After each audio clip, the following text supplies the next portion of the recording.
गांव की रात गहरी हो चुकी थी। चांद भी बादलों के पीछे छुप गया था। हर तरफ एक अजीब सी खामोशी थी जो शोर से भी ज्यादा चुभती है। अपने कमरे में हारिस खिड़की से बाहर अंधेरे को देख रहा था, लेकिन उसकी आंखों के सामने अपनी जिंदगी की उलझनें थीं। उसका दिल भारी था, सांस लेना भी मुश्किल लग रहा था। वो सोच रहा था कैसे सब कुछ इतनी जल्दी बदल गया। कुछ महीने पहले तक उसकी दुनिया रोशन थी, अब सिर्फ सन्नाटा था। वो अकेला था, बिल्कुल अकेला। पहले घर में हंसी मजाक गूंजता था, दोस्तों का आना जाना था।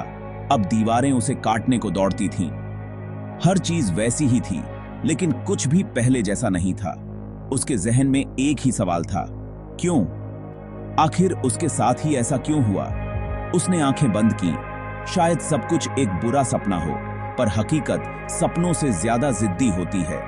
हवा का ठंडा झोंका उसके चेहरे से टकराया, जैसे कह रहा हो, सफर अभी और मुश्किल है। उसने एक गहरी सांस ली, आंसुओं को रोकने की कोशिश की। उसने अंधेरे आसमान की तरफ देखा, जैसे वहां कोई जवाब ढूंढ रहा हो। हारिस की आंखों के सामने गुजरे दिन एक फिल्म की तरह चलने लगे। अब्बू के कंधे पर बैठकर गांव घूमना, अम्मी के हाथ की रोटी, दोस्तों के साथ खेत में खेलना, सब याद आया। वो दिन अब सिर्फ यादें बन गए थे, जो अब खुशी नहीं, दर्द देती थीं। अब्बू के जाने के बाद जिम्मेदारियां उसके कंधों पर आ गई थीं। जिन रिश्तेदारों ने कभी साथ दिया था, अब अनजान बन गए थे। दोस्तों ने भी धीरे धीरे दूरी बना ली। मुश्किल वक्त में लोग कैसे बदलते हैं, यह उसने महसूस किया। तन्हाई उसे अंदर ही अंदर खाए जा रही थी। उसे लगा दुख में इंसान सच में अकेला हो जाता है। हर चीज उसके अच्छे दिनों की याद दिला रही थी। दीवार की तस्वीर, अब्बू की घड़ी, अम्मी की शॉल। यादों का बोझ उठाना किसी भी जिम्मेदारी से ज्यादा भारी था। वो बोझ उसे हर पल थका रहा था, हर पल तोड़ रहा था। उसके पास इन सवालों का कोई जवाब नहीं था। जब इंसान हर तरफ से हार जाता है, तब वो उस जात की तरफ देखता है जिसे महसूस किया जा सकता है। उस अंधेरी रात में हारिस ने वजू किया, जानमाज बिछा ली। अल्फाज नहीं थे, बस आंखों में आंसू थे। उसने अपने हाथ दुआ के लिए उठाए, सारा बोझ रब के सामने रख दिया। या अल्लाह, तू जानता है मैं कितना अकेला हूं। अपनी सारी तकलीफें, अपना दर्द, अपने सवाल उसने रब के हवाले किए। उसे लगा दिल हल्का हो रहा है। दुनिया ने साथ छोड़ा, लेकिन एक जात है जो हमेशा साथ है। यह ख्याल आते ही उसके दिल को सुकून मिला। उसने कहा, या रब, मुझे हिम्मत दे, सब्र दे। उस रात उसने अपने दिल की बात रब से कह दी और उसका दिल हल्का हो गया।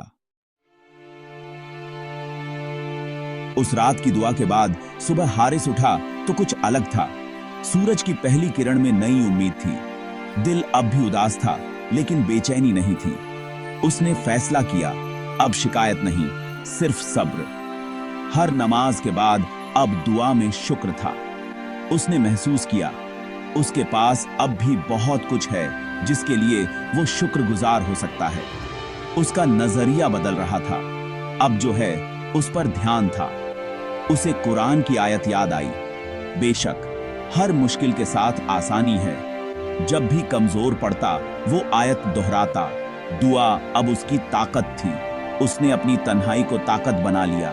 शायद अल्लाह उसे अपने करीब करना चाहता था। उसकी आंखों में अब एक नई चमक थी। नए यकीन के साथ हारिस ने जिंदगी को मकसद दिया। उसने घर के आसपास सफाई शुरू की, मस्जिद की सफाई की जिम्मेदारी ली। लोग हैरान थे, यह वही हारिस है? रहीम चाचा के घर पानी भराता, उनकी दुआओं में सुकून मिलता।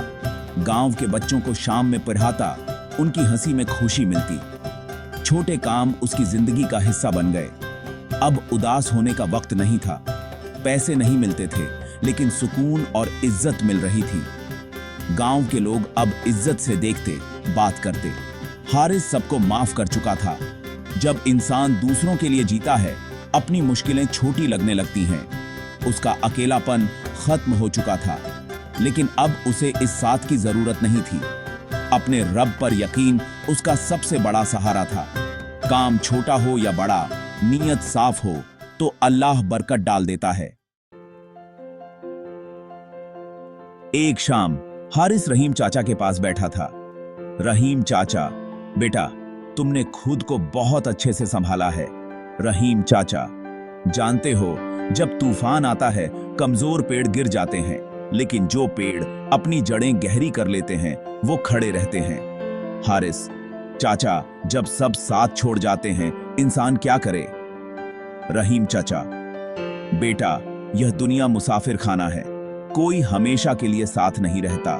इंसानों से उम्मीद लगाओगे तो धोखा खाओगे।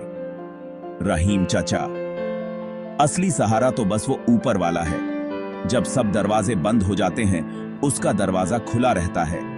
रहीम चाचा, कभी कभी अल्लाह हमसे लोगों को दूर कर देता है ताकि हम उसके सिवा किसी और के मोहताज ना रहें। रहीम चाचा, ये अब की काम का अब जाती है। तन्हाई एक नेमत है अगर समझ सको। हारिस को अपने सारे सवालों का जवाब मिल गया था। रहीम चाचा की बातों ने हारिस को नई दिशा दी। उसने सुना शहर की फैक्ट्री में काम मिल सकता है। गांव छोड़ने का ख्याल उदास कर रहा था, लेकिन आगे बढ़ना जरूरी था। गांव वालों ने विदा किया। रहीम चाचा ने कहा, शहर की चमक में रब को मत भूलना। हारिस नई उम्मीद के साथ शहर गया।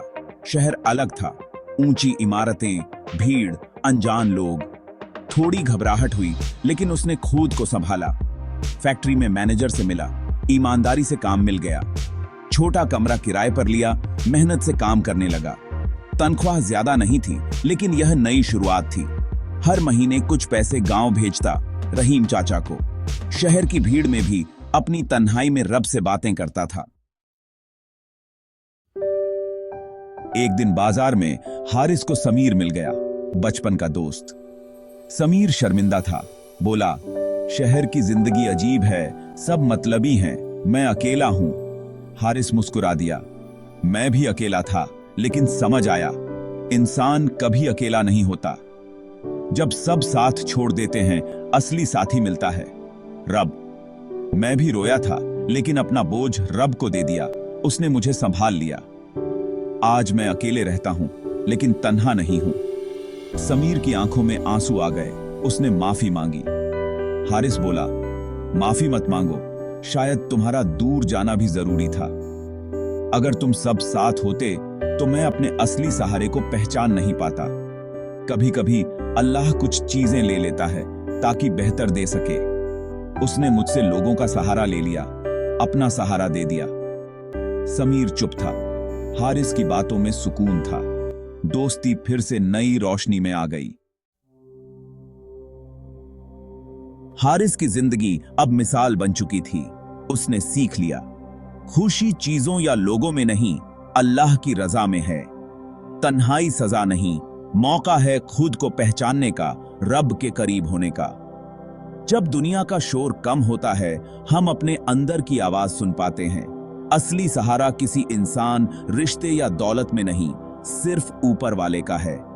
जब तक लोगों से उम्मीदें थीं, सिर्फ मायूसी मिली। जब सारी उम्मीदें अल्लाह से जोड़ ली, जिंदगी सुकून से भर गई। मुश्किलें तोड़ने नहीं, मजबूत बनाने आती हैं। वो हमें असली सहारे से मिलवाती हैं। जब लगता है सब छोड़ गए, समझो अल्लाह बुला रहा है। दुनिया के सारे सहारे वक्ती हैं, उसका सहारा हमेशा है। अपनी तन्हाई से मत डरो, अपने रब की तरफ रुजू करो। असली कामयाबी और सुकून इसी यकीन में है, हमारा सहारा सिर्फ अल्लाह है।